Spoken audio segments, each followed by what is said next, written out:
The Guardian is reporting that ABC News staff hit back at Media Watch over coverage of trans issues. What's going on here? Okay, so ABC is the Australian broadcasting company, not Uh, the American broadcasting company. So this is actually in Australia. An episode of Media Watch, which canvasses whether the Australian broadcast uh, coverage of transgender issues has been influenced by corporate partnerships with LGBT plus communities, has kind of gotten journalists at the broadcasters news division a little upset. Um, Media Watch called on ABC to review its relationship with ACON, a community based organization which grew out of the AIDS crisis and now focuses on health and inclusion issues.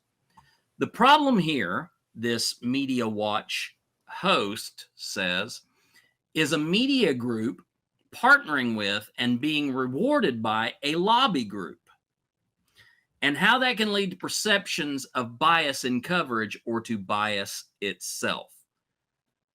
So there was concern on Media Watch wanting to make sure that basically ABC was being upfront and honest about any lobbying or any contributions or any influence that this lobbying group may have had.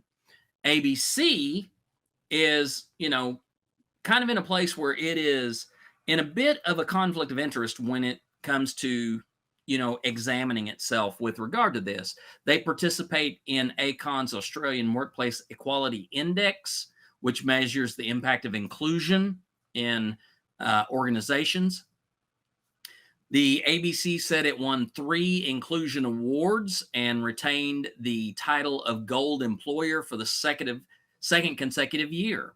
So there's definitely some concern about whether or not they are able to be unbiased in their reporting on transgender issues. So Media Watch is just calling them out and saying, look, are you doing all you can to present a fair, unbiased presentation of news when it comes to transgender issues? And some of the reporters are saying, look, we do our job. And that was basically, we print the stories as they come.